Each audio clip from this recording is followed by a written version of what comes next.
K V Thomas, ഞാനൊന്ന് ചോദിച്ചോട്ടെ, താങ്കൾ ഇപ്പോൾ കേരളത്തിന്റെ പ്രതിനിധിയാണ്, എങ്കിലും താങ്കൾ കോൺഗ്രസ് പാർട്ടിയിലാണല്ലോ പ്രവർത്തിച്ചിട്ടുള്ളത്, താങ്കൾ കോൺഗ്രസ്സുകാരനാണ്, അതിലൊന്നും മാറ്റം വന്നിട്ടില്ല എന്നാണ് ഞാൻ വിചാരിക്കുന്നത്. നോക്കൂ, ഒരു ലോക്സഭാ തെരഞ്ഞെടുപ്പിന്റെ സാഹചര്യം സംസ്ഥാനത്തുമുണ്ട്. ആ തെരഞ്ഞെടുപ്പിലേക്ക് പോകുമ്പോൾ ഒരു മുഖ്യ രാഷ്ട്രീയ ആയുധമായി കോൺഗ്രസ് ഉപയോഗിക്കാൻ പോകുന്ന സംസ്ഥാനത്തെ ധനപ്രതിസന്ധിയിലൂടെ രൂപപ്പെട്ടു വന്നിരിക്കുന്ന പല പ്രശ്നങ്ങളാണ്, ക്ഷേമ പെൻഷൻ അടക്കമുള്ള പല പ്രശ്നങ്ങൾ ഉന്നയിക്കാൻ പോവുകയാണ്.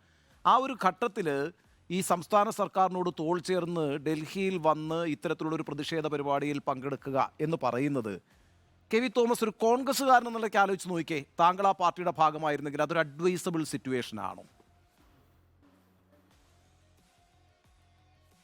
ദേശീയ തലത്തിൽ BJPക്കെതിരായി മുന്നേറ്റത്തിന് നേതൃത്വം കൊടുക്കുന്ന കോൺഗ്രസ് ആണ്. അങ്ങനെ കോൺഗ്രസ് നേതൃത്വം കൊടുക്കുന്ന സന്ദർഭത്തിൽ മറ്റേ BJP രാഷ്ട്രീയ പ്രസ്ഥാനങ്ങൾ ഒന്നിച്ചു കൊണ്ടുപോകണം. അതൊരു ഭാഗം തന്നെയാണ് CPM ഉൾപ്പെടെയുള്ള ഇടതുപക്ഷ പ്രസ്ഥാനങ്ങൾ.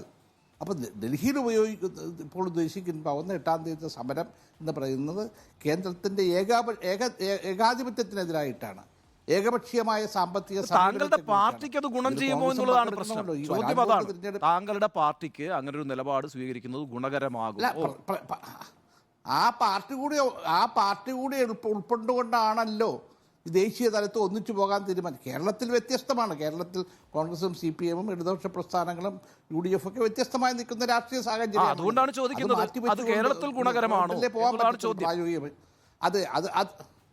അല്ല, കേരളത്തിൽ അതിൻ്റെ രാഷ്ട്രീയ സാഹചര്യത്തിൽ മാറ്റിവെക്കുന്നു യാഥാർത്ഥ്യമാണ്. പക്ഷേ നമ്മൾ മുന്നോട്ട് പോകുന്നത് ദേശീയ തലത്തിലാണ്. ഒരു ദേശീയ തിരഞ്ഞെടുപ്പിനെ നേരിടാൻ പോവുകയാണ്.